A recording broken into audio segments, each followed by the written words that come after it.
Now everybody's gonna think that you was the one lifted them up. Well, that's not what you show. Alright. They're aboard.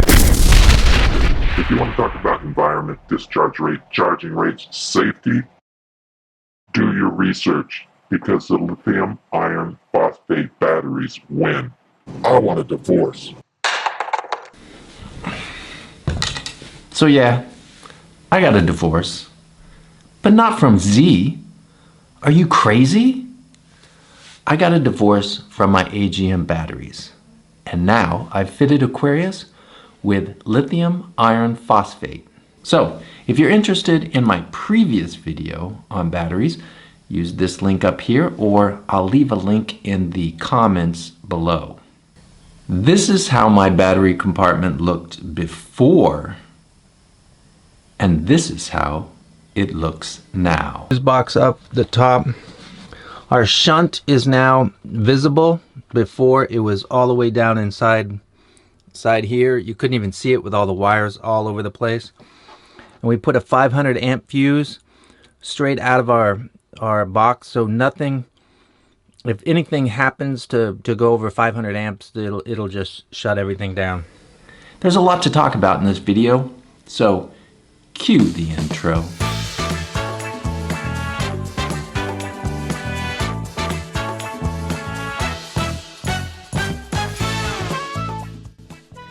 In order to have days like this, you're going to have days like this. This is Tips on Tuesday. We're going to talk about what to do, when to do it, and how to do it. Stay tuned so you don't feel like doing this. If you like these videos, please subscribe and give us a like. And if you have anything to add to the conversation or any questions, please leave them below.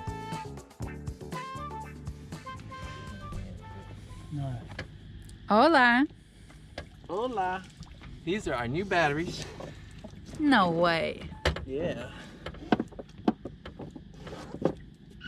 Aquarius power? Well, I think somebody misspelled my name. Which one? Powers. Hang that blue halyard right there. We can take it up with the boom instead.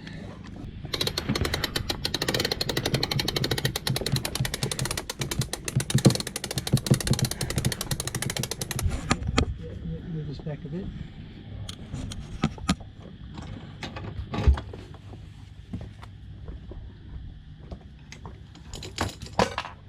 Just hold that, just push it across.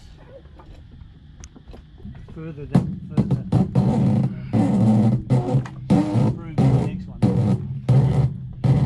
Like this? Perfect. Perfect.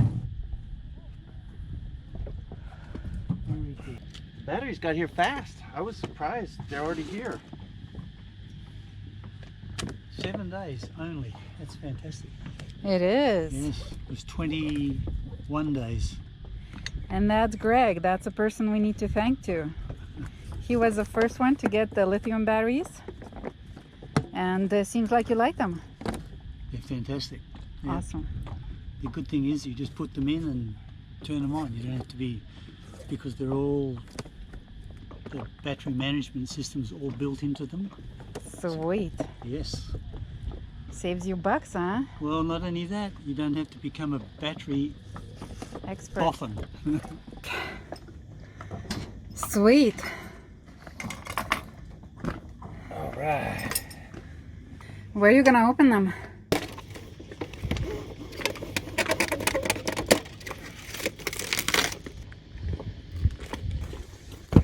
Ooh.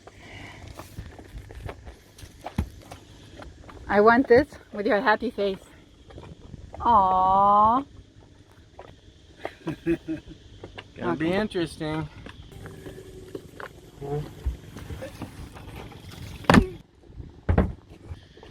One in. Oh, there's my battery requirement. If you have any questions about batteries or any questions about this video, please leave them in the comments below. I answer 100% of the questions that are asked, and it helps the video. So please leave your questions in the comments below, and I hope you enjoy. You can see our new batteries. We have 2 of them.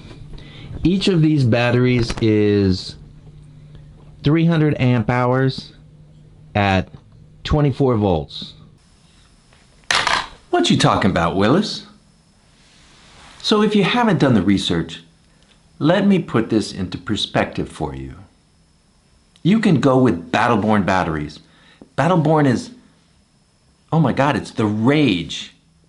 So many YouTube channels are pushing Battleborn batteries, and they are great batteries.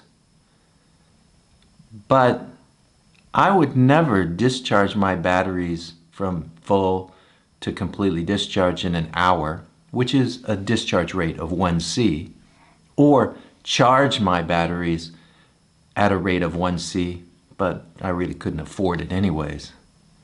But the bottom line is, let's just look at costs. The cost of Battleborn batteries, in order to get the same capacity that I have, you would need 12 Battleborn batteries, and that would cost you about $11,000. To get this about the same capacity in AGM batteries, you'd need 20 Victron batteries. That would cost you $5,000. I paid under $3,600 for my battery bank, and that's just telling me, and should be telling you, that you can afford to run your air conditioning off your batteries for at least, 3 or 4 hours a night, just like I do now. So we'll have a total of 600 amp hours between these 2 batteries. And they've got these little things here where you can see that this one is 26.7 volts, 90%. And this one is 95% and 27.0 volts. Just sitting there. This is our old battery pack. We've got 8 110 amp Victron batteries, 12 volts, which is a total of 440 amp hours at 24 volt. That means we had a usable of 220 amps when they were new, and right now we're getting about 85 amp hours of usable. These should have a usable of, I would say, 400 amp hours, and that should last a very long time. This was a no-brainer decision for me, and I will leave a link to Lithium Valley down below so you can contact them for your lithium iron phosphate batteries. And if a lot of you contact Lithium Valley, maybe I'll get a discount on my 3rd 300 amp hour 24 volt battery. So then I would have a total of 900 amp hours at 24 volts, which would give me enough to run my AC and my water maker all night long, even though I wouldn't do it, but I could if I wanted to. And here is the math to prove it. So please contact Lithium Valley if you need lithium iron phosphate batteries, and let them know that Aquarius sent you. Oh, and one more thing. Lithium Valley custom made the case so that 3 of the 300 amp hour 24 volt batteries would fit in the standard Super Maramu 2000 battery compartment. I installed the batteries, and yes, I kind of jerry-rigged them, but I did what I had to do until I got the proper cables. So then I took some notes on how to set up the charger, set up the main charger, then turned on the genset, started up the charger, and 20 minutes later I hear a pop. The batteries go dead. Now, I was a little nervous. I did something wrong. Let's see if you can figure out where I went wrong. And it's in the notes. So, let's see what happened.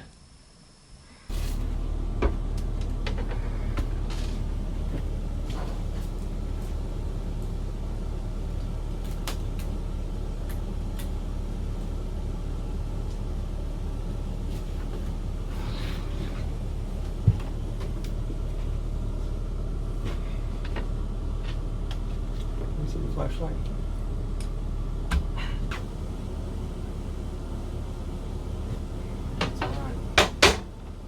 Looks like you have to do some jerry rigging. Yep. Until I get some cables, we're just gonna have to jerry rig it. You don't look very happy with your new batteries.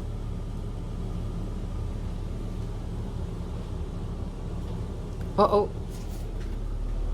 Is that the light? Yeah, that's the light flickering. Shit.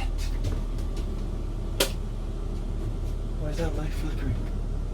Oh, you know what? It blew out the light. Too much voltage.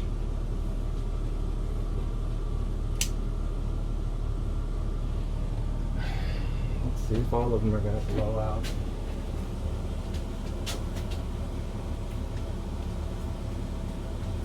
Another 29.2.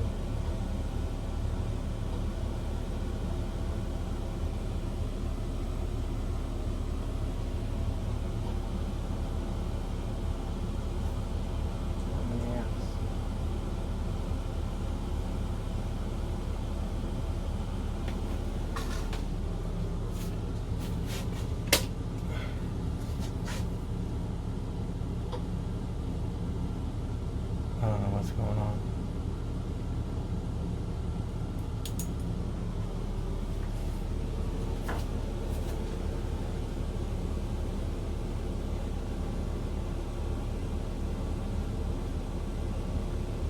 I think these batteries, once they get full, they just do something funky. You see, you really need to know your BMS. The BMS shut off the batteries when they reached 29.2 volts, and I was charging up to 29.2 volts. So the batteries shut off. When they shut off during a charge cycle, the voltage spiked, and the voltage spike blew out one of the lights. This was actually pretty simple to fix. I just changed the charge voltage down to the same as the alternator on the main engine charge, and it charges at 28.4 volts. So now I've been running everything at 28.4 volts charging, which is actually better. 100% charge is 29.2 volts, but 85%, 90% charge is 28.4 volts. So it's much better to charge at the lower voltage rather than charging it to 100%. Maybe once in a while you might charge to 100%, but I would say that there's really no need. So just leave the charging voltage at 28.2 or 28.4 or 28.0. It really doesn't matter. Just don't take it up to the limitations of your BMS. Okay. There's one more big test we gotta try. See what happens. What you gonna do now? I'm gonna drop the valve threshold. Do you want me to watch the Yeah, Ampere? The currents? Yep. So now it's -3. Oh, turn on all these things for the valve threshold. Okay, the winches Yep. on. Do you need the steering wheel, autopilot? No. Alright, we're on. Drop it on.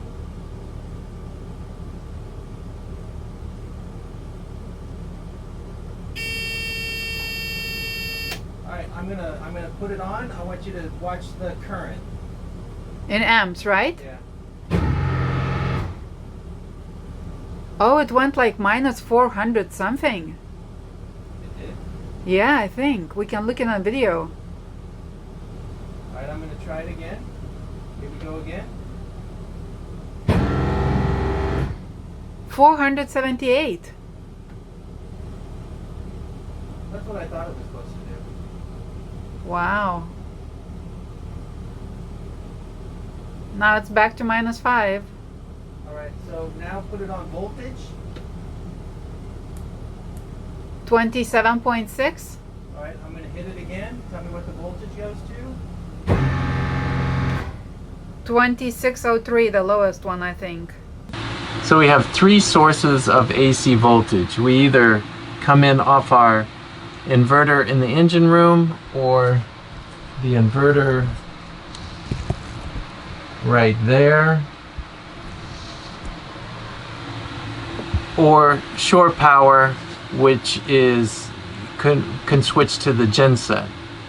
So all of that's going to be decided in switches that are going to go right in here, and we're going to switch between those, and that should be nice because now we can decide right there whether we're going to stay shore power, the genset. If you start the genset, it'll automatically switch, and then we'll be able to turn on the inverter 1 or 2. That'll be nice. So I want to show you all the extra wire that we pulled out of our battery compartment. Now our battery compartment looks pretty damn nice.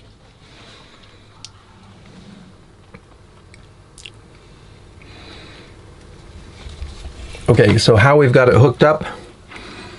The charging circuits all come straight into the battery, and the loads actually go through the switch. We've put the switches, we actually ran a bus bar down both sides of the switches. We cleaned it all up. Fuse box up the top. Our shunt is now visible. Before it was all the way down inside here. You couldn't even see it with all the wires all over the place. And we put a 500 amp fuse straight out of our box, so nothing, if anything happens to go over 500 amps, it'll just shut everything down. But it sure is beautiful. And because of the size of these batteries, now what I can do is I can move this one down just a little bit, move these just a little bit closer together, and I've got enough room down here for one more battery. Each one of these batteries is 24 volts out at 300 amp hours. So right now I have 600 amp hours at 24 volts. If I get one more and put her there, I will have 900 amp hours at 24 volts. And this is our other compartment. And you can see right here, we've got a 50 amp controller, we've got a 30 amp controller, and we've got our silent wind controller. The 50 amp and the 30 amp controllers go through fuse boxes. So this is our 50 amp fuse box, and this is our fuse box for the 30 amp. And then we also have a new controller which gives us 3 kilowatts of power and will charge at 60 to 70 amps. It says 70 amps, but I've never seen 70 amps. I always get 60. We also still have our 100 amp charger in the engine compartment, but it gets kind of hot in there sometimes, and this is a better place. Both these controllers and this controller all are Bluetooth operated, so I can operate them with the Bluetooth and shut them down if I have to. I shouldn't have to shut them down with the fuse boxes, but I can do that also. Right now, everything's shut off in this except for the wind controller. That's the only thing that's on in here right now. And what we did here was we ran all the solar and then we hooked it up to 2 lugs, and then we went into the battery compartment with 1 cable plus and 1 cable minus, because there was just too many cables in there and I just didn't want more cables. So all 3 of the solars come to here, and then 1 cable goes into the battery compartment. So that is our hookup now. So we're testing out our new solar that's going to go on the Bimini. So we got this all hooked up. Now we got to go on the inside and try it out. So thanks, Sambot. Yep. You did a great job. Yep. I really Yep. appreciate the work that your guys did on this. So I really like your work. You're welcome,ครับ If you like this video, give us a like down below and click here to subscribe. That really helps us. And if you want to watch more of us, click one of those. They said it came from